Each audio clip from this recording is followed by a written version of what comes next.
ముందుగా అతిథుల పరిచయం శ్రీ ఇంద్రనీల్ గారు, ప్రముఖ విశ్లేషకులు, రాజకీయ వ్యూహకర్త. శ్రీ శివశంకర్ గారు, వైఎస్ఆర్ కాంగ్రెస్ పార్టీ అధికార ప్రతినిధి. ఏమంటారు ఇంద్రనీల్ గారు? బండి సంజయ్ ఏదో నిప్పెట్టారు, నేను అదే పని చేస్తాను అన్నట్టుగా ఆయన కొంచెం ఆయన ఆవేశానికి లోనైన తీరు, మళ్ళీ ఓ పక్కేమో చట్టం ఎవరికైనా సమానమని చెప్పటం, అసలు ఇన్ని మలుపులు ఎందుకు తిరుగుతూ ఉంది? ఇవాళ ఏం జరిగే అవకాశం ఉంది? ఫస్ట్ ఆఫ్ ఆల్ అసలు ఫోక్సో చట్టం కింద కేసు నమోదయ్యి 4-5 రోజులు అవుతున్నప్పుడు ఆ వెసులుబాటు ఎందుకు ఉంది? అది ఇక్కడ చూస్తుంటే బీఆర్ఎస్ ఆరోపించినట్టు కాంగ్రెస్కి అంటే రేవంత్ రెడ్డి గారికి బీజేపీకి మధ్య సత్సంబంధాలు కొనసాగుతున్నాయి అనే దానికి ఇది ఒక ఎవిడెన్స్ కింద కూడా తీసుకోవచ్చు. రెండు, బండి ముగ్గురు కలిసి ప్రైమ్ మినిస్టర్ గారి సభలో హ్యాపీగా ఆనందంగా నవ్వుకుంటూ ఇవన్నీ కొంచెం అందరికి అనుమానాలకి ప్రైమ్ మినిస్టర్ గారు బీజేపీ వాళ్ళతో కలవకుండా ఇవన్నీ ఉన్నాయని చెప్పి చంద్రబాబు గారి ఇంటికి, పవన్ కళ్యాణ్ గారి ఇంటికి డైవర్షన్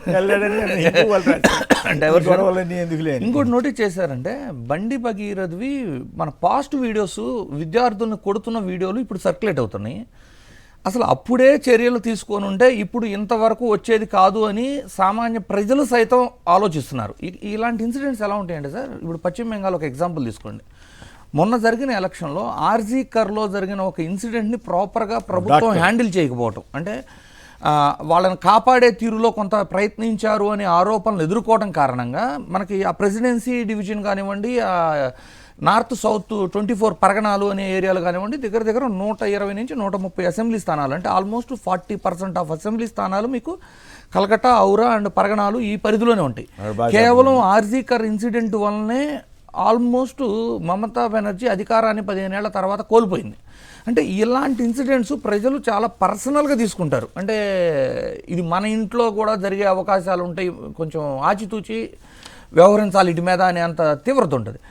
దీన్ని ఇమీడియట్గా నువ్వు ఆల్రెడీ కేంద్ర మంత్రిగా ఉన్నావు, నిజంగా చట్టం తన పని తాను చేసుకుపోతుంది అని స్టేట్మెంట్ ఇచ్చే బండి సంజయ్ గారు నిజంగా అంత విఘ్నత ఉన్న వ్యక్తి అయితే కొడుకుని తీసుకెళ్ళి ముందు స్టేషన్లోనూ కోర్టులోనూ సరెండర్ చేయాలి.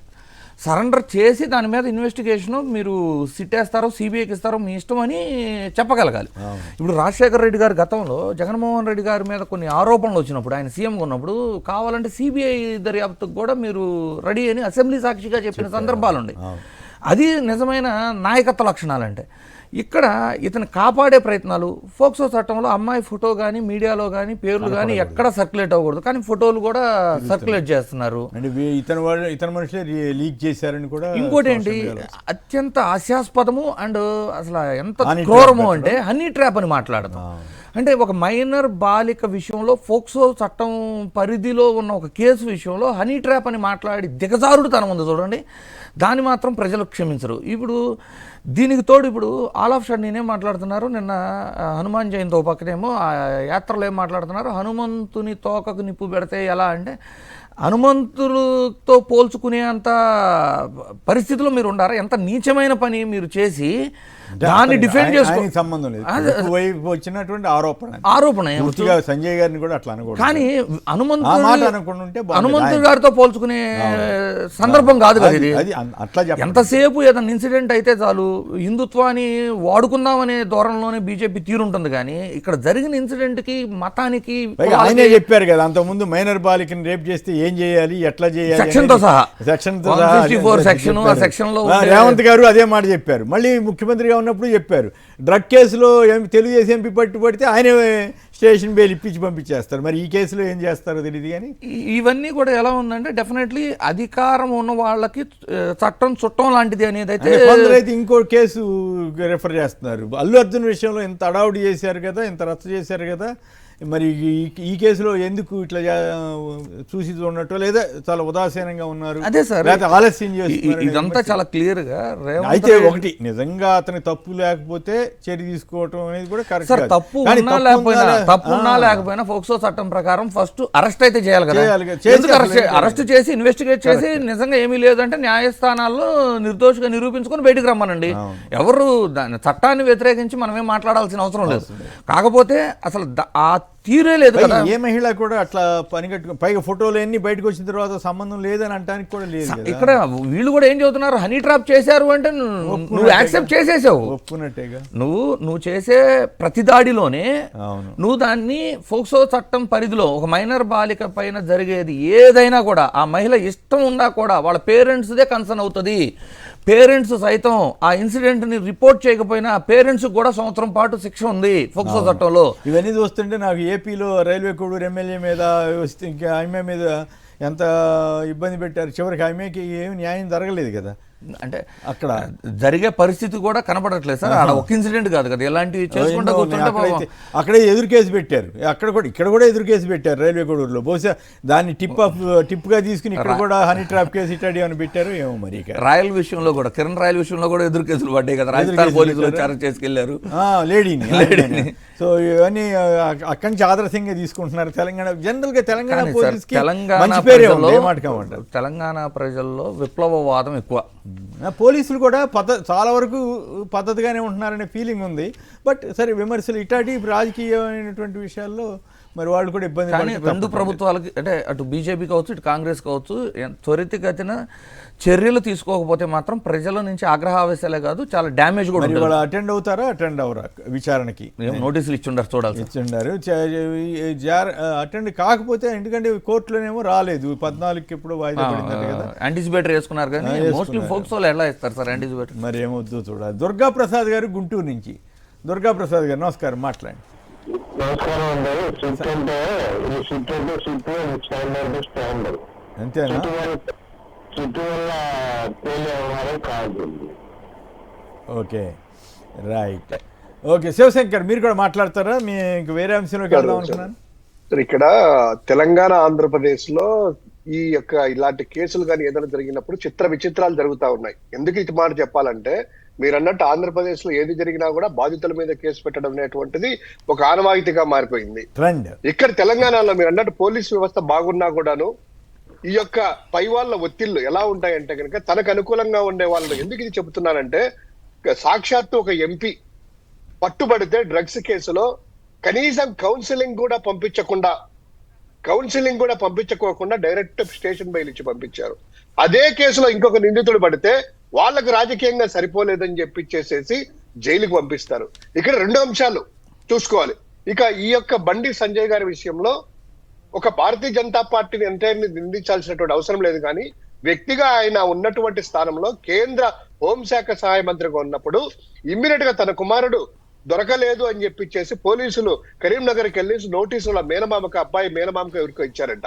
ఆయన ఒక బాధ్యత స్థానంలో ఉండిచ్చేసేసి ఇమ్మీడియట్ గా ఎక్కడున్నా కూడా, ఎందుకంటే కేంద్ర పోలీసు వ్యవస్థ అంతా కూడా పరారీలో ఉన్నట్లు రావటం అప్రతిష్ట కదా, ఆయనకి కూడా అప్రతిష్ట కదా. ఆయన నిజంగా నిన్న మాట్లాడుతుంటే ఒక పొలిటికల్ గానే అనుకుందాం కాసేపు. ఆయన రెండు మాటల్లో ఒకవేళ ఆ అమ్మాయి మీద అమ్మాయి వాళ్ళని హనీ ట్రాప్ అనేసి అనుకుందాము, ఒకవేళ రాజకీయంగా ఏదో చేస్తున్నారు అనుకుందాం కదా. మరి సచ్చినుడైనప్పుడు వ్యవస్థలనే ఆయన చేతిలో ఉన్నప్పుడు ఇమ్మీడియట్ గా ఆయనే నా కొడుకు ఏడున్నాడు ఇదిగో పట్టుకొని తీసుకెళ్ళాడు అనేసి ఎందుకు పోలీస్ స్టేషన్ ఆయన సరెండర్ చేయలేదు? ఎందుకు నిర్దోషిత్వం నిరూపించుకోలేదు? అంటే ఇక్కడ సమస్య ఉన్నట్టుంది. ఈ హనీ ట్రాప్ కేసు పెట్టడం కానీ వాళ్ళని పిలిచి ఒత్తిడి చేయడంలో కూడా ఈయన పాత్ర ఉందని కూడా బీఆర్ఎస్ వాళ్ళు ఆరోపిస్తున్నారు. అదో ఖచ్చితంగా సార్. ఎవరో మరి V6 న్యూస్ ఆయన సంగప్ప అంటే ఎవరో మరి, అంటే కథనాలు చదువుతా ఉన్న పేపర్లలోనే ఆయన ముందు ఇట్లా అన్నారు honey trap. Sir honey trap అయినా ఇంకొకటైనా కూడాను మైనర్ బాలికల మీద యాజ్ పర్ BNSS సెక్షన్ ప్రకారం కావచ్చు, గతంలో ఉన్నటువంటి CRPC సెక్షన్ ప్రకారం కావచ్చు, ఈ యొక్క ఫోక్సో కేసులో ఏదైతే మైనర్ బాలిక అంగీకారం అయినా అంగీకారం కాకపోయినా కూడాను ఖచ్చితంగా అది నేరమే. దానికి ఏ విధంగా పేర్లు పెట్టుకున్నా కూడాను ఆ అమ్మాయి అంగీకారమే అనుకో, అయినా కూడాను ఫోక్సో చట్టం ప్రకారం మైనర్ బాలికల మీద చేసినటువంటి ఎటువంటి అఘాయిత్యాలైనా, లేకపోతే కనుక కామెంట్ అయినా, లేకపోతే ఇంకొక విధంగా ర్యాగింగ్ చేసినా ఇంకోటి చేసినా కూడాను ఫోక్సో చట్టం ప్రకారం ఖచ్చితంగా శిక్షార్హులే. ఇందులో ఎటువంటి సందేహం లేదు. యాజ్ పర్ BNSS కూడా క్లియర్ కట్ గా చెప్తుంది. ఇందులో రెండో మాటకు తావే లేదు. ఎందుకు ఈ యొక్క రేవంత్ రెడ్డి గారు నిజంగా ఆయన కూడా అప్రతిష్ట పాలవుతా ఉన్నారు. తెలుగుదేశం పార్టీ ఎంపీ విషయంలో అయితేనేమి, లేదా ఈ రోజు విషయంలో అయితేనేమి, 3వ తారీఖున ఎప్పుడో దీనికి నాకు తెలిసి ఈ మధ్య జరిగింది, 5-6 రోజులు అవుతా ఉంది. ఇంతవరకు ఎందుకు మరి పోలీసులు లేదు? ఎందుకు ఆ యొక్క భారతీయ జనతా పార్టీ అడుగుతున్నారు? కాదు సామాన్యుడికి కూడా ఇట్లాంటి ఆరోపణ వస్తే సిట్ వేసి ఖచ్చితంగా విచారణ చేసిన తర్వాత కానీ అరెస్ట్ చేయకుండా ఉంటారు. అప్పుడు దాకా నాకు సంబంధించినటువంటి విషయం వైఎస్ఆర్సీపీకి తెలంగాణలో అటువంటిది. నేను ఒక పౌరుడిగా, ఒక బాధ్యత గల వ్యక్తిగా, ఒక ముఖ్యమంత్రి స్థానంలో ఉన్నటువంటి వ్యక్తి ఆయన చెప్పినటువంటి మాటలు ప్రతిపక్షంలో ఏమన్నాడు, అధికార పక్షంలో ఇచ్చిన ఏమన్నాడు, ఎందుకు ఈ విధంగా తెలుగుదేశం పార్టీ ఎంపీ దొరికినా కూడాను కౌన్సిలింగ్ కూడా పంపించుకోకుండా ఎందుకు పంపించేశారు? లేదు ఎందుకు ఈ రోజు బండి సంజయ్ గారి విషయంలో భారతీయ జనతా పార్టీ మీరు శత్రువులుగా అంటారు కదా, బీఆర్ఎస్ కి బి టీం అంటారు కదా, బీజేపీకి బిఎస్ అంటారు కదా, మీకు అవకాశం దొరికింది కదా, చట్ట ప్రకారం చర్యలు ఎందుకు తీసుకోలేదు? చట్ట విరుద్ధంగా మేము అడగము, చట్ట ప్రకారం ఎందుకు చర్యలు తీసుకోలేదు? ఎందుకు మీ యొక్క పోలీస్ శాఖ ఒక వ్యక్తి ఇమ్మీడియట్ గా ఏదో జరిగితే కనుక సజ్జనార్ గతంలో ఉన్నారు, ఎన్కౌంటర్ చేసినటువంటి సందర్భాలు ఉన్నాయి, దొరికించుకొని ఇమ్మీడియట్ గా 4-5 గంటల్లో రిఫర్ చేస్తున్నారు. ఆ పాప పేరు చెప్పకూడదు అన్నారు. గతంలో నలుగురిని ఎన్కౌంటర్ చేశారు కదా, అప్పుడు పబ్లిక్ అప్లాజ్ కూడా వచ్చింది. అది కరెక్టా కాదా అనేది పక్కన పెడితే అలా ఎన్కౌంటర్ చేయటం. బట్ మరి అటువంటి వాళ్ళు పేదవాళ్ళు, సామాన్యులు, వీకర్ సెక్షన్స్ అని చేశారా అని కొందరు ప్రశ్నిస్తున్నారు. మరి ప్రశ్నించే అవకాశం రేవంత్ గారి ప్రభుత్వం కానీ పోలీస్ వ్యవస్థ కానీ ఇవ్వకూడదు. అరెస్ట్ చేయండి, పద్ధతి ప్రకారం చేయండి, అంతేగాని ఎన్కౌంటర్ చేయమను ఇంకోటి తప్ప కాదనేటువంటిది కోర్టులు నిర్ణయిస్తాయి, మనం కాదు, పోలీసులు కాదు. కానీ ఉన్నటువంటి ఆధారాలను పట్టించేసి ఇమ్మీడియట్ గా అరెస్ట్ చేయడానికి 100% అవకాశం ఉంది. కాబట్టి ఎందుకు మీరు చేయలేకపోతున్నారు? తొత్తులా ఇంకోటి అనేటువంటి ప్రజల్లో వచ్చినటువంటి అనుమానాలు. ఏదేమైనా ఇవాళ మరి నిజంగానే బండి సంజయ్ గారి అబ్బాయి అక్కడికి వెళ్ళి విచారణకు హాజరైన తర్వాత ఏం జరుగుద్ది అనే పరిణామాలు అత్యంత ఆసక్తి అంటే వాటి మీన్ కీలకంగా ఉంటాయి. మరి ఏం జరుగుద్దో చూద్దాం. రోజా గారు ఒక ప్రశ్న వేశారు సూటిగా. నేను ఎమ్మెల్యేగా ఉన్నప్పుడు జబర్దస్త్ అనే ఒక ప్రోగ్రాంలో పాల్గొంటే అదేదో తప్పు చేసినట్టుగా నా మీద విష ప్రచారం చేశారు కదా. ఇప్పుడు అది మరి పవన్ కళ్యాణ్ గారు ఎట్లా ఆయన సినిమాల్లో నటిస్తున్నారు, అట్లాగే ఆయన నాగబాబు గారిని ఉద్దేశించి అనుకుంటే ఎమ్మెల్సీ గారు ఎట్లా ఆయన పాల్గొంటున్నాడు మళ్ళీ సో దీని మీద జగన్ గారికి ఎందుకు ఇంత ఆదరణ, రోజా గారు వేసిన ప్రశ్నలకి ఎందుకు సమాధానం ఇవ్వట్లేదు? జనరల్గా సార్ ఇప్పటి వరకు మన సౌత్ ఇండియా మొత్తం చూసుకుంటే జనరల్గా సినిమా హీరోలో హీరోయిన్లో వస్తే ఆ విధంగా జనాలు ఎగబడటం అవన్నీ ఫ్యాన్ బేస్డ్గా చూసేవాళ్ళం. మొట్టమొదటిసారి ఏంటంటే ఒక సినిమాతో సంబంధం లేకుండా ఒక రియల్ మాస్ ఇమేజ్ ఉన్న నాయకుడిగా జగన్ వచ్చాడు అనమాట. ఎట్లా అంటే అది కూడా తను చేసిన మంచి పనుల కారణంగా. ఇప్పుడు తనకి అధికారం వచ్చిన 5 సంవత్సరాల్లో ఆ కరోనా సమయంలో తను హ్యాండిల్ చేసిన విధానం అవ్వచ్చు, తను పెట్టిన ప్రజా సంక్షేమ పథకాలు అవ్వచ్చు, ఆ పథకాలను కూడా వివక్ష లేకుండా ప్రజలకి ఎక్కడా తప్పులు కమిషన్లు లేకుండా డైరెక్ట్గా వాళ్ళకి అందే విధంగా చేరే విధంగా చూడటంలో అవ్వచ్చు. అంటే ఒకసారి మనకు అధికారం ఇచ్చిన తర్వాత ప్రజలందరికీ మేలు చేయాలని పార్టీలకు అతీతంగా అందరికీ చేయటం అవ్వచ్చు. సో ఈ ప్రజలు ఇప్పుడు చూడండి, దాంతోపాటు అంటే ప్రస్తుత ప్రభుత్వ వైఫల్యం కూడా 200% ఉండదు. కంపారిజన్ వచ్చేస్తుంది కదా. ఇప్పుడు ఎట్లా ఉంటుందంటే ఎప్పుడైనా కూడా ఒక రూలింగ్ గవర్నమెంట్ యొక్క పరిపాలన రెఫరెండం అనేది అంతకంటే లాస్ట్ అంటే ఇమ్మీడియట్గా జరిగిన ప్రభుత్వ పాలనతోనే కంపారిజన్ జరుగుతాయి. ఆ కంపారిజన్లో ఏమైపోతుందంటే జగన్ గారి పాలనతో కంపేర్ చేస్తే వీళ్ళు అసలు పోటీ కాదు, కనీసం కంపారిజన్లో కూడా లేకుండా పోతున్నారు. నాకు ఒక ఇన్సిడెంట్ గుర్తుకు వస్తూ ఉంది. 1989లో ఎన్టీ రామారావు గారి ప్రభుత్వం ఓడిపోయింది. ఆయన కూడా ఇక్కడ కల్వకుర్తిలో ఓడిపోయారు. అది ఎవరు ఊహించలేదు. అంటే వ్యతిరేకత ఉందని తెలుసు కానీ ఓడిపోతారని జనంలో కూడా అనుకోలేదు. చాలామంది ఎవరికాళ్ళు నేను కాదు, నేను ఒకనే ఎత్తే ఏమొద్దులే అన్నట్టుగా కొంత వ్యతిరేకత, కొంత కారణం, రకరకాల కారణంగా వేశారు. ఓడిపోయిన తర్వాత విచిత్రం ఏంటంటే ఆయన ఎక్కడికి వెళ్ళినా అక్కడ ఆయనకు కూడా అట్లాగే జనం వచ్చారు.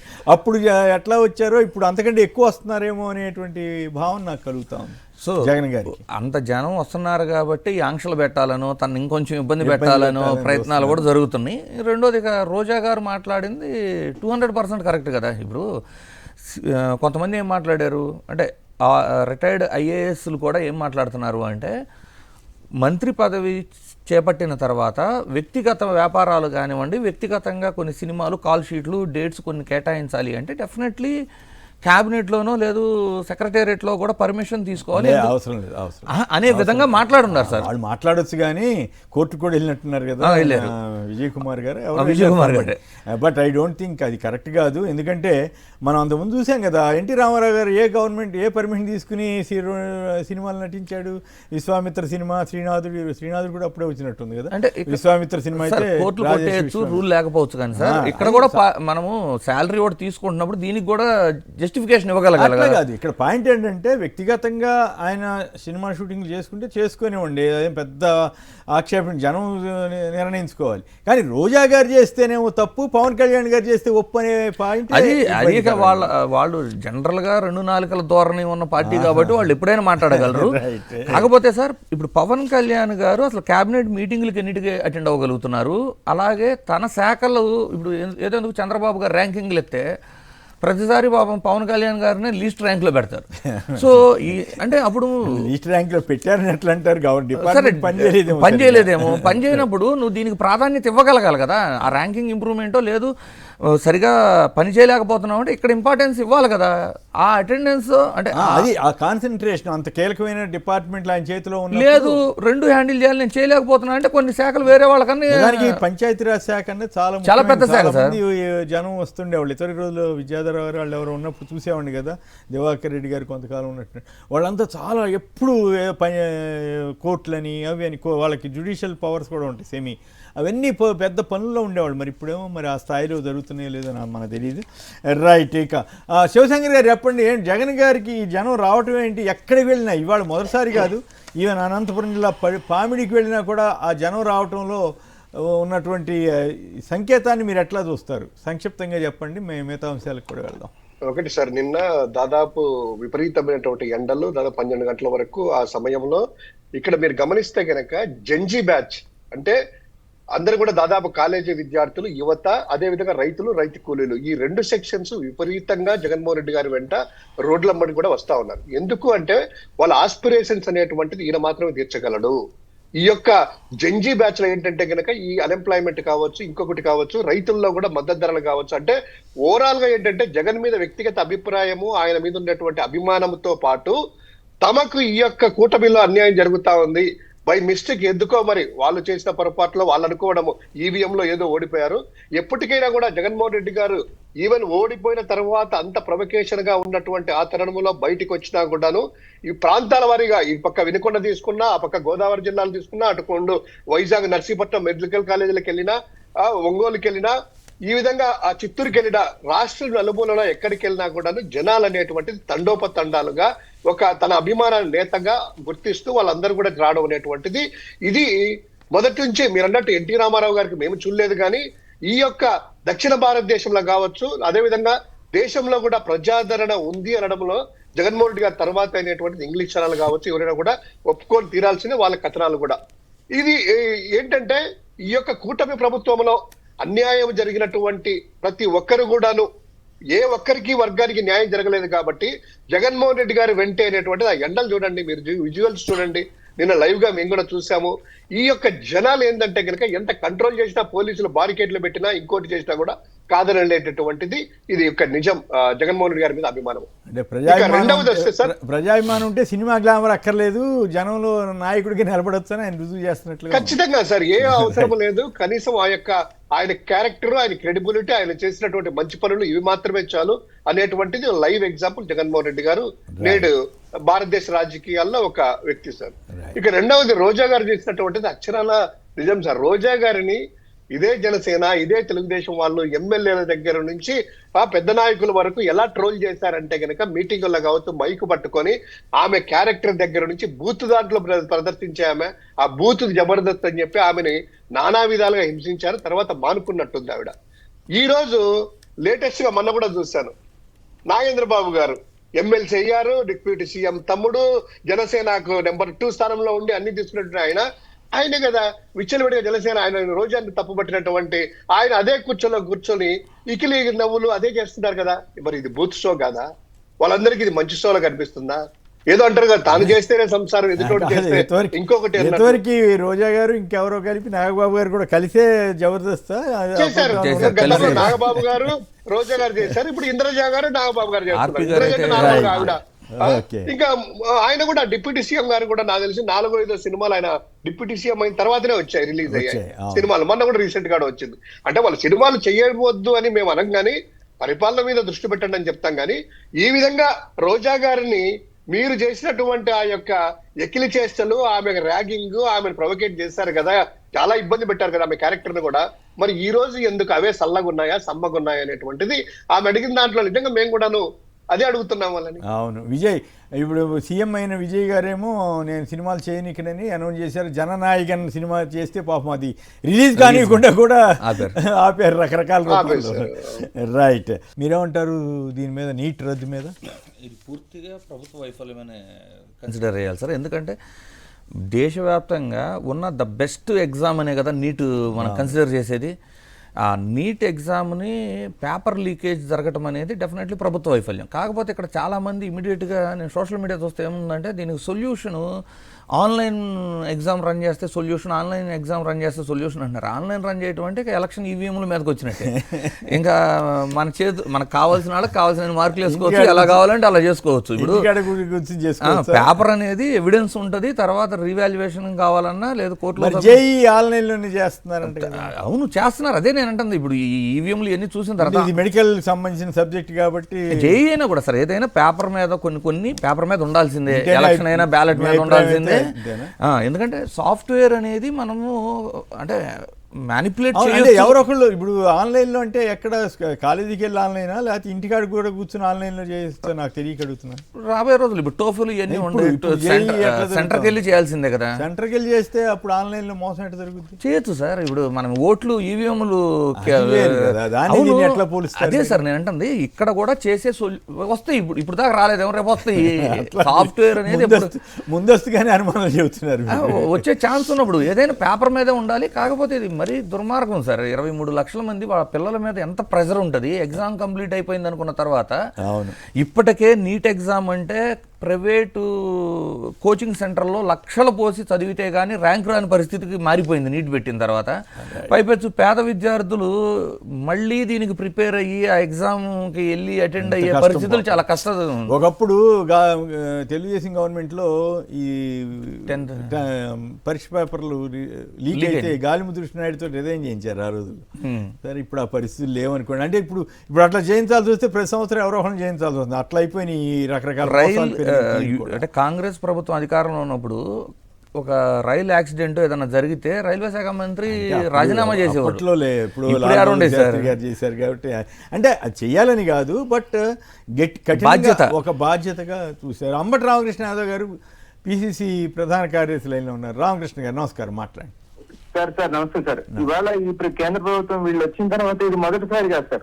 దాదాపుగా 2024లో నీట్ ఎగ్జామ్ రద్దు చేయడం జరిగింది. ఇప్పుడు నీట్ ఎగ్జామ్ రద్దు చేయడం జరిగింది. దాదాపుగా 84 ఏది కేంద్రం నిర్వహిస్తున్న పరీక్షల్లో పేపర్లు లీక్ అయ్యి ఆ పేపర్లు రద్దు చేయడం జరిగింది సార్. 84 పేపర్లా?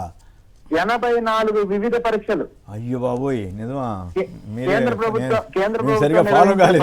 దాదాపు 84 వివిధ రకాల పరీక్షల్ని రద్దు చేసి మళ్ళీ పేపర్ లీక్ వల్ల మళ్ళీ నిర్వహించాల్సిన పరిస్థితి.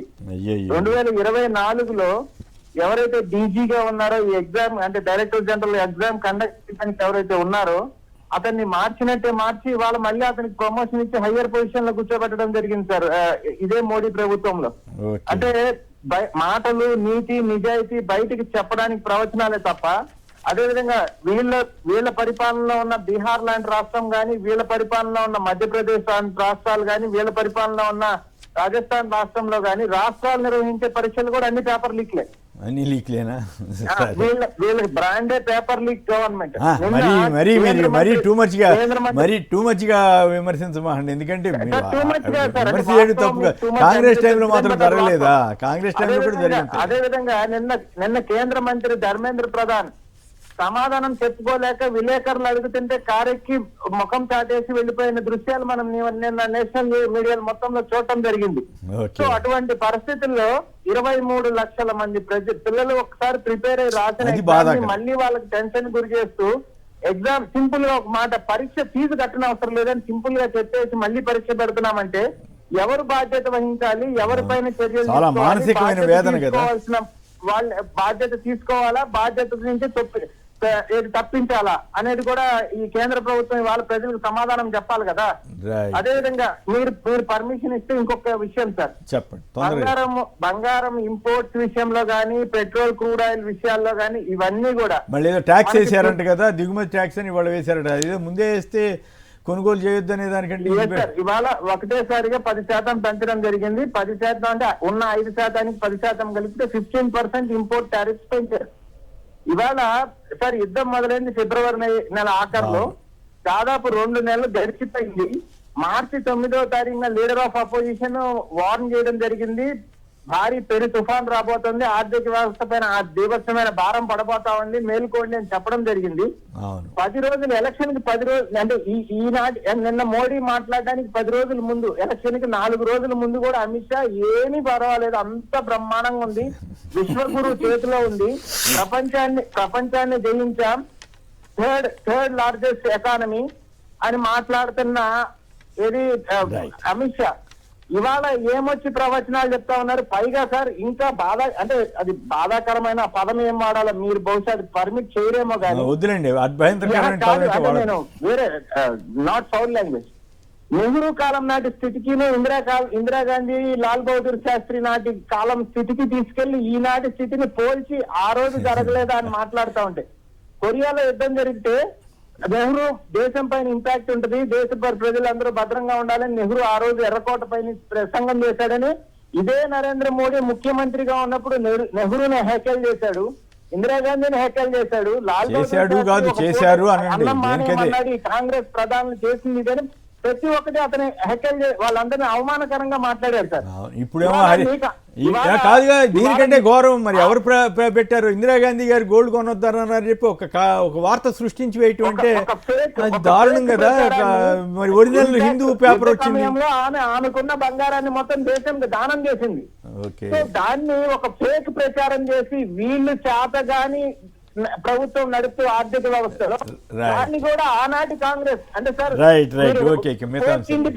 పోస్ట్ ఇండిపెండెన్స్ దేశం పరిస్థితి ఏమి, ఈ రోజు దేశం పరిస్థితి ఏమి, హీరో స్క్రాప్ నుంచి మొదలు పెట్టిన నెహ్రూ గారు ఎన్నో ప్రాజెక్టులు, ఎన్నో విద్యాలయాలు,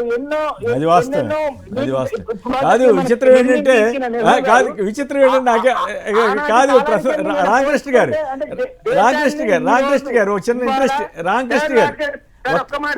ఒక్క నిమిషం ఒక చిన్న ఇంట్రెస్టింగ్ విషయం చెప్తా. ఆ రోజు రోడ్లు వేసిన వాళ్ళదేమో అసలేమీ లేదు, ఇప్పుడు ఎక్స్టెండ్ చేసిన వాళ్ళు గొప్ప వాళ్ళు అన్నట్టుగా ప్రచారం జరుగుతూ ఉంది. రైల్వే లైన్ వేసిన వాళ్ళు గొప్ప కాదు, రైల్వే లైన్ ఇంకో రైల్వే లైన్ ఎక్స్టెండ్ చేస్తే గొప్ప అన్నట్టుగా అయిపోతుంది. ఓ పక్కేమో పొదుపు చేయమంటారు, అమరావతిలోనేమో వేల కోట్ల రూపాయలు ఖర్చు పెడుతుంటే కూడా మీరు తప్పని చెప్పరు. ఇంత తమాషాగా ఉంటాయి రాజకీయాలు. అక్కడి నుంచి సింగపూర్ వెళ్తారు, ఈయనేమో లక్షల మందిని తీసుకొచ్చి సభలు పెడతారు. మరి లక్షల మంది అంటే కొన్ని ఎన్ని వేల లీటర్ల పెట్రోల్ వేస్ట్ చేసినట్టు, డీజిల్ వేస్ట్ చేసినట్టు, అంటే ఆచరించి చూపితే మోడీ గారికి గౌరవం వస్తుంది అనేది పాయింట్. అంత చెప్తే ఆయన మీద మనకేమి వ్యతిరేకత ఉండాల్సిన అవసరం లేదు. రైట్ రామకృష్ణ గారు, థ్యాంక్ యూ. ఇక 3-4 అంశాలు ఉన్నాయి, సంక్షిప్తంగా ఒక్కొక్క దాని గురించి మాట్లాడుకుంటూ వెళ్దాం. ఈ అసెంబ్లీలో సీఎం సామాజిక వర్గానికే పదోన్నతులు, అసెంబ్లీ కార్యదర్శి సొంత సామ్రాజ్యంలో మారింది, అసెంబ్లీ సెక్రటరీ జనరల్ అర్హతలపై విచారణ జరపాలి, సచివాలయ ఉద్యోగుల సంఘం మాజీ అధ్యక్షుడు వెంకట్రామరెడ్డి, పాపం ఈయన ఉద్యోగం తీశారు కదా, అప్పుడు అంతకుముందు కూడా ఉద్యోగంలో ఉన్నప్పుడు కూడా ఈ విమర్శ చేశాడు ఆయన. నిజంగానే ఇట్లా జరుగుతుందండి చంద్రబాబు గారి ఇలాకాలో? అంటే జరగటం వేరు, దానికి తోడు అక్కడ ఇస్తున్న శాలరీలు ఏంటి, అతను ఎంత వివాదాస్పదమైన పరిస్థితిలో ఉన్నాడు, గతంలో అతని ట్రాక్ రికార్డ్ ఎలా ఉంది, అతనికంటే సీనియర్స్ ఉండా కూడా వాళ్ళని కాదని అతనికి ఎందుకు ఇచ్చారు? అసలు అసెంబ్లీ వారు కాదు, వెయిట్ అయినా కూడా అంతకంటే సీనియర్స్ ఉన్నారు కదా, అర్హత ఉన్న వాళ్ళు ఉన్నారు, సెంట్రల్ సర్వీసెస్. సో ఇన్ని రీజన్స్ మీద మీరు ఒకటి గుర్తుపెట్టుకోండి సార్, పార్లమెంటు సాక్షిగా రేణుకా చౌదరి గారు ఒక మాట అన్నారు అమరావతి గురించి. అమరావతి అని పిలవమని నేను అన్నాను అని మాట్లాడారు. ఇక్కడ నేనేమంటానంటే ఆమె పక్క రాష్ట్రము, సో ఆమె ఏదో తన సెల్ఫ్ ఎజెండాతో మాట్లాడింది. ఇది ఆంధ్రప్రదేశ్ రాష్ట్ర ప్రభుత్వానికో ప్రజలకో ఎలాంటి సంబంధం లేదు, పార్టీలకు కూడా సంబంధం లేదు. కానీ అట్లీస్ట్ ఆంధ్రప్రదేశ్ ప్రభుత్వం తరపున ఉన్న ఎంపీలు ఎవరైతే ఉన్నారో పార్లమెంట్లో వాళ్ళ తర్వాత స్పీకర్ గారిని కలిసి ఇది అందరూ ఉండే రాజధాని, అన్ని కులాలు అన్ని మతాలకి యాక్సెప్టెన్స్ ఉన్న రాజధాని, మీరు ఆ సంభాషణల రికార్డ్స్ నుంచి తొలగించండి అని కనీసం రిప్రజెంటేషన్ ఇవ్వాలి కదా. రిప్రజెంటేషన్ అట్లా ఖండించు ప్రెస్ కైనా ఖండించవచ్చు, లేదా స్పీకర్ని కలిసి మాట్లాడచ్చు, ఖండించవచ్చు కదా. ఏం మాట్లాడుతున్నాం మరి ఇంత దారుణమైన పరిస్థితిని మనం లైవ్ లో పార్లమెంట్ సాక్షిగా చూసిన తర్వాత ఇప్పుడు వెంకటరామరెడ్డి చేసే ఆరోపణల్లో వాస్తవం ఉండిద్దని ప్రజలు ఆలోచిస్తారు. అట్లా అంటారా? యాక్చువల్గా నాకు తెలుసు, ఒకప్పుడు కొంత జనరల్గా పద్ధతిగానే ఉండే వ్యక్తిగానే నేను గమనించాను ఎప్పుడో 5 ఏళ్ల క్రితం. మరి తర్వాత చూస్తే సుప్రీంకోర్టు ఇష్యూ కానీ మరి ఎందుకు కాంట్రవర్సీ అవుతున్నాయో తెలియదు. 2-3 ఇన్సిడెంట్స్ రీసెంట్గా అతను చేసిన ప్రతి పదవిలోనూ కాంట్రవర్సీస్, డెప్యుటేషన్ నుంచి మళ్ళీ వెనక్కి తీసుకోవటాలు జరిగినాయి సార్. అయితే ఇక్కడ ఇంకోటి గుర్తుపెట్టుకోవాల్సింది ఏంటంటే 10th క్లాస్ పాస్ అయిన వ్యక్తికి సైన్స్ అండ్ టెక్నాలజీ మినిస్ట్రీ ఇచ్చిన తర్వాత అర్హతల గురించి మనం మాట్లాడొద్దు అంట నేను. అట్లా అది రాజకీయమైనా sir, atleast science and technology అనేది చిన్నది కాదు. సైన్స్ అండ్ టెక్నాలజీ అంటే మినిమం అవగాహన పవన్ కళ్యాణ్ గారికి ఇచ్చారు. అట్లా అక్కడికి వెళ్ళారా మళ్ళీ మీరు? ఓకే అట్లా రాజకీయంలో ఇప్పుడు కామరాజ్ మన వ్యవస్థలో ప్రాబ్లం కాదు. కామరాజ్ నాయుడు గారు ఏం చదువుకోకపోయినా ఆయన గొప్ప అడ్మినిస్ట్రేటర్ అనిపించుకున్నాడు. దేశ స్థాయిలో ఒకప్పుడు పరిస్థితులు వేరు సార్. ఒకప్పుడు పరిస్థితులు ప్రజలని చైతన్యపరుస్తూ ముందుండి నడిపే నాయకుడికి అవకాశాలు. ఇప్పుడు ఇంత సిస్టమ్ డెవలప్ అయిన తర్వాత కూడా మన వ్యవస్థ ఎలా ఉంది అంటే టీచర్స్ ఎమ్మెల్సీ నడిచింది కదా, ఓటేసే వాళ్ళంతా టీచర్స్ అయి ఉండాలి, పోటీ చేసే అతను టీచర్ అవసరం లేదు. పైగా గ్రాడ్యుయేట్ ఎలక్షన్ ఉంది కదా, డబ్బులు ఖర్చు పెడతాం. గ్రాడ్యుయేట్ ఎలక్షన్ ఉంది కదా. అయితే నాకు ఒక ఆలోచన, అసలు రాజకీయాల్లోకి రావడానికి ముందుగా ఒక గ్రాడ్యుయేషనో పీజీ కోర్సు ఒకటి పెట్టి రాజకీయ సిద్ధాంతాలు ఏమిటి, ఎందుకు రాజకీయాల్లో రాజ్యాంగం ఏంటి, వీటన్నిటిని మీద పరీక్ష పెట్టి ఆ పరీక్షలో పాస్ అయిన వాళ్ళే నామినేషన్ వేయడానికి పెట్టాలి సార్. రాబోయే రోజులు ఇది లేకపోతే ఇప్పుడు చదువుకున్నా చదువుకోకపోయినా పోటీ చేయొచ్చు. పోటీ చేసిన తర్వాత వాళ్ళు మంత్రులు అవ్వచ్చు. మంత్రులు అయిన తర్వాత వాళ్ళు పెద్ద పెద్ద ఆఫీసర్ల మీద, బాగా చదువుకున్న వాళ్ళ మీద పెత్తనం చేయొచ్చు. ఆ పరిస్థితి మరి ఎంతవరకు మంచిది కాదనేది డిబేటబుల్. ఇప్పుడు ఏదో ఎందుకు సార్, ఇలాంటి ఎలిజిబిలిటీ క్రైటీరియా లేకపోవటం వల్లనే భారతదేశ ఆర్థిక వ్యవస్థ దారుణంగా దెబ్బతింటున్నా కూడా బాగుంది అని వాళ్ళు ప్రసంగాలు ఇవ్వటం మనం నమ్మే స్థాయిలో ఉన్నాం. రైట్. శివశంకర్ గారు చెప్పండి, ఏమిటి వెంకటరామరెడ్డి గారి ఆరోపణ మీద మీ స్పందన ఏమిటి? ఈయన మొదటి నుంచి కూడాను ఎక్కడున్నా కూడాను వివాదాస్పదంగానే అతనికి ఉంది. ఎందుకంటే ఆ కేంద్ర ప్రభుత్వం డెప్యుటేషన్, అతను ప్రసార భారతి ఎంప్లాయీ. ప్రసార భారతిని కేంద్ర ప్రభుత్వం ఇచ్చినప్పుడు ప్రధానమంత్రిని వాళ్ళు విమర్శిస్తూ వ్యాసాలు రాసినారని చెప్పి అప్పట్లో కేంద్ర ప్రభుత్వం నుంచి తిరిగి ప్రసార భారతి పంపించారు. తర్వాత ఆయనకు ఉన్నటువంటి పలుకుబడితో వెంకటరామరెడ్డి గారు చెప్పినట్టు XYZ ఇంకోటి కావచ్చు దాంతో సుప్రీంకోర్టు రిజిస్టర్ గా వెళ్ళేటువంటి ప్రయత్నం చేస్తే అక్కడ నుంచి చెల్లక ఎన్నికకి చీకొడితే వచ్చి ప్రసార భారతులకు వచ్చారు. ఈరోజు రిటైర్డ్ అయినట్టుంది. కానీ ఇక్కడికి వచ్చినప్పుడు ఆయనకు మినిమం క్వాలిఫికేషన్, అసెంబ్లీ సెక్రటరీగా ఉన్నటువంటి క్వాలిఫికేషన్ లేకుండానే ఆయన తీసుకొని వచ్చి పెట్టడం ఒకటి తప్పు అయితే, రెండవది జీతం వచ్చేసేసి ఎక్కడా లేని విధంగా, నాకు తెలిసి ముఖ్యమంత్రికి కూడా అంత జీతం ఉండదు. 5 లక్షల రూపాయలు నెలకు జీతం. 5 లక్షల రూపాయలు గవర్నర్ గారికి కూడా అంత జీతం ఉండదు. ఈ రాష్ట్రంలో హైయెస్ట్ పెయిడ్ గవర్నమెంట్ ఎంప్లాయీ అంటే ఆయన ఒక్కరికే ఇచ్చారు. అంటే రిటైర్డ్ గా చేసినటువంటి వ్యక్తి, ఎస్ఓ కూడా కాదు, సెక్షన్ ఆఫీసర్ కంటే దిగువ ఉన్నటువంటి వ్యక్తికి అంత ఇవ్వాల్సిన అవసరం ఏముందనేది ఒకటైతే, ఇక అధికారంలోకి వచ్చిన తర్వాత అంటే అతను బాధ్యతలు తీసుకున్న తర్వాత అతని ఫైల్ కూడా ఎక్స్టెన్షన్ కి కాంట్రాక్ట్ అయిపోతే, కాంట్రాక్ట్ ఎక్స్టెన్షన్ కి ఎవరు పంపించాలి సార్? సెక్రటరీ గారికి వెళ్ళేసి సెక్రటరీ దగ్గర నుంచి సిఎస్ కి వెళ్ళి సిఎస్ నుంచి క్యాబినెట్ కో మంత్రికి వెళ్ళాలి. కానీ ఈయన ఫైల్ సిఎస్ కూడా కాకుండా డైరెక్ట్ గా క్యాబినెట్ కి, సీఎం కి ఈయనే ఫైల్ పుటప్ చేయడము, ఈయనే పంపించుకోవడము, ఆమోద ముద్ర వేయించుకోవడం. అంటే సిఎస్ కంటే ఎక్కువ నేననేటువంటిది ప్రొసీడింగ్స్ ల్యాబ్స్. ఇంకోటి, ఆయన విదేశాలకు వెళ్ళినప్పుడు, ఎవరైనా కూడా విదేశాలకు వెళ్ళినప్పుడు ఒక జీవో ఇచ్చేసేసి ఇన్ఛార్జ్ గా ప్రభుత్వం ఆయనకు నెక్స్ట్ క్యాడర్ లెవెల్ ఈక్వల్ ఉండే వాళ్ళక ఎవరికొకరికి ఇన్ఛార్జ్ పెట్టిపోతారు. ఎందుకంటే ఫంక్షన్ కావద్దు, ఆ సీట్ ఖాళీ ఉండద్దు అనే ఉద్దేశంతో. కానీ ఈయన అక్కడికి వెళ్ళినా కూడాను ఆ సీట్ ఖాళీ చేయరు. ఇంకొకటి వివాదాస్పదం ఏంటంటే సార్, మొన్న అమరావతి బిల్లు అది పెట్టినప్పుడు పేరు గురించి వేసేసి ఆయనకి కాంట్రాక్ట్ అయిపోయింది, రెన్యువల్ కాలేదు. అంటే ఆయన టెక్నికల్ గా చూసుకున్నట్లయితే ఆయన పొజిషన్ లో లేని వ్యక్తి. కానీ ఆ వ్యక్తి పేరుతోనే సిఎస్ కాదు ఇంకొకరు కాదు, ఆ వ్యక్తి పేరుతోనే ఆ యొక్క బిల్లు కూడాను పంపించినటువంటి దాఖలాలు. ఇంకొకటి 5 లక్షలు ఎందుకు ఇచ్చారు సార్? ఇదే రామాచార్యులని అసెంబ్లీ సెక్రటరీగా రిటైర్డ్ అయిన వ్యక్తిని తీసుకున్నారు కదా, ఆయనకి ఎందుకు 90,000 ఇచ్చారు? అదేవిధంగా రాజ్యసభలో ప్రిసైడింగ్ జనరల్ సెక్రటరీగా పనిచేసినటువంటి ఆ వ్యక్తిని తీసుకొని 2,21,000 రూపాయలు ఇచ్చారు. అదేం న్యాయం? వాళ్ళకి ఉన్నటువంటి క్వాలిఫికేషన్ వీళ్ళకి ఎక్కువ ఉంది కదా. ఏమిటి ఆ సంబంధ బాంధవం ఏంటి? ఎవరు, చంద్రబాబు గారా లేదా ఇంకెవరన్నా సంబంధమా? ఎవరు సుప్రీంకోర్టులో రిజిస్ట్రార్ కి ఎవరు ప్రమోట్ చేశారో, ఎవరు తీసుకెళ్లారో, అక్కడ ఎలా రిజెక్ట్ అయిందో, ఇక్కడికి ఎలా వచ్చారో, ఇవన్నీ కూడాను పూర్తిగా విచారం చేయాలి సార్. ఆయన మీద, ఆయన క్వాలిఫికేషన్స్ మీద ఎలా వచ్చారు, 5 లక్షలు ఎలా ఇచ్చారు? క్వాలిఫికేషన్ అంటే ప్రసార భారతిలో ఉద్యోగం వచ్చిందంటే మంచి క్వాలిఫికేషన్ అయి ఉంటది కదా బహుశా. అంటే ఇక్కడికి అర్హత ఉందా లేదా వేరే సంబంధం. రూల్స్ ఏంటి? ఇంకెవరు లేకనా? అసెంబ్లీ సెక్రటరీ రిటైర్ తీసుకున్నారు కదా, వాళ్ళకి ఎందుకు ఇవ్వలేదు? అంత జీతం ఎందుకు ఇవ్వాలి? రాష్ట్ర ఆర్థిక పరిస్థితి ఏంటి? ఆ గవర్నర్ ముఖ్యమంత్రి గారి కంటే ఎక్కువ జీతం ఇచ్చి అక్కడ పెట్టుకోవాల్సిన అవసరం ఏముంది? అతని కాంట్రాక్ట్ రెన్యువల్ కి కూడా డైరెక్ట్ సిఎస్ కూడా కాదని కేబినెట్ పంపించినప్పుడు సిఎస్ ఆయన కంటే కిందనా? ఇమ్మీడియట్ గా ఏదో దగ్గరికి సస్పెండ్ చేసేవాళ్ళు కదా. అంత ప్రొసీడింగ్ ల్యాబ్సా? మరి ఏమిటో ఆ సంబంధ బాంధవ్యాలు మరి మనకి తెలియదు కదా. లేదు, వెంకటరామిరెడ్డి గారు చెప్పినట్లు కావచ్చు, ఏమంటున్నట్టు కావచ్చు, మొదటి నుంచి వివాదాస్పదం. ఆయన అపాయింట్ అయినప్పుడు గందరగోళం చేశారు సోషల్ మీడియాలో. అక్కడ ఇక్కడ ఏమైందా, ఎందుకు చేస్తున్నారయ్యా, ఎవరు రికమెండేషన్? కావాలంటే ఆయన జీతం ఇంట్లో ఇచ్చుకోవచ్చు కదా, ఇంకోటి ఇచ్చుకోవచ్చు కదా. అంత బాంధవ్యం ఏంటి? కులమా, మతమా, లేకపోతే స్నేహమా, లేకపోతే కనుక టాలెంటా? ఇవన్నీ చూసి అడుగుతా ఉన్నప్పుడు ఇంతవరకు సమాధానం చెప్పరు. ఖచ్చితంగా దీని మీద విచారం జరపాల్సిందే సార్. ఆయన్ని తొలగించి విచారం జరపాలి. రైట్. స్కూళ్ళు, దేవాలయాల దగ్గర మద్యం షాపులు మూసివేత, నాయకుల బ్యానర్లు, ఫ్లెక్సీలు వద్దు, సీఎం విజయ్ కీలక నిర్ణయం. మరోవైపు తిరువూరులో ఎనీ టైం కిక్కు, సంచలనం రేపుతున్న టీడీపీ ఎమ్మెల్యే కొలికిపూడి స్టేటస్. ఇది పరిస్థితి. అక్కడ గుడి పక్కన స్కూల్ పక్కన మద్యం షాప్ అని చెప్పి తిరువూరు ఎమ్మెల్యే గారు చెబుతున్నారు. ఇది అన్ని దాదాపు రాష్ట్రంలో చాలా చోట్ల ఇదే పరిస్థితున్నట్టుంది. సో చంద్రబాబు గారేమో 16 ఏళ్ళు సీనియర్ని, నా అంత సీనియర్ లేరంటారు.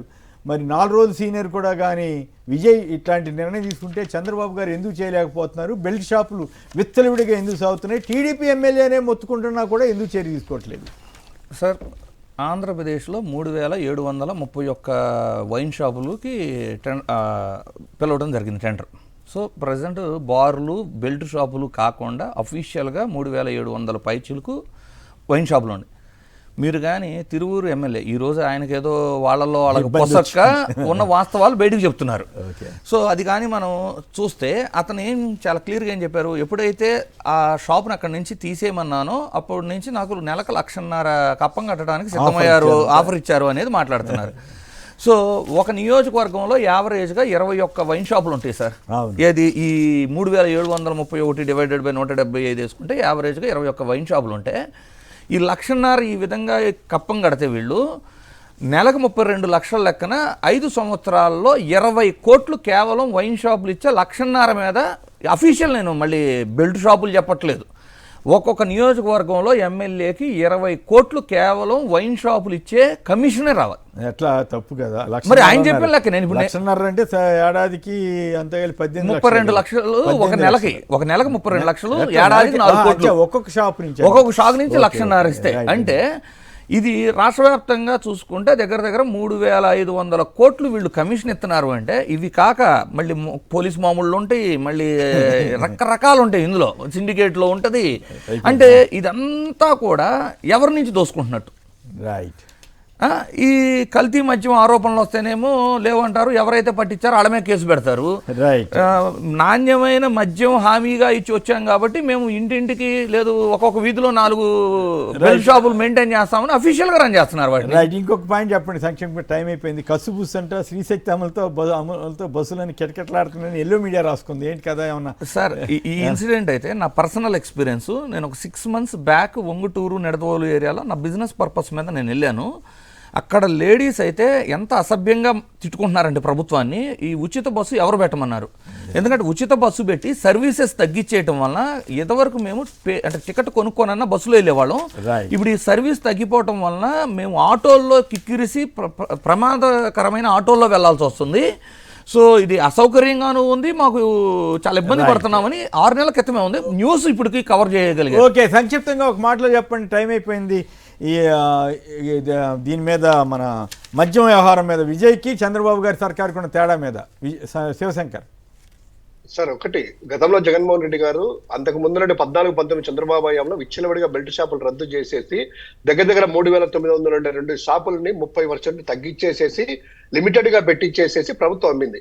ఇక మీరన్నట్టు ఈ రోజు వచ్చిన తర్వాత తెలుగుదేశం పార్టీ ఎమ్మెల్యే స్టేటస్ చూస్తేనే మనకు గుడి దగ్గర అభయ ఆంజనేయ స్వామి దగ్గర, అయ్యప్ప స్వామి దగ్గర ఇక్కడంతా ఉన్నాయన్నారు. అదే పక్కన మొదటిసారి ఎక్స్పీరియన్స్ లేనటువంటి విజయ్ ఇమ్మీడియట్ గా మొదటి సంతకంతోనే మొదటి రివ్యూ మీటింగ్ లోనే మొత్తం 700 షాపులు వాళ్ళ బడి దగ్గర గుడి దగ్గర ఉండేటి అన్ని కూడా తీర్చారు. గతంలో జగన్మోహన్ రెడ్డి గారు ఎలా చేశారో అవన్నీ తగ్గించేలా చేశారు. ఈ రోజు చంద్రబాబు నాయుడు గారి యొక్క ఎమ్మెల్యేలు, లోకల్ నాయకులు దీని మీదనే బతుకుతున్నారు.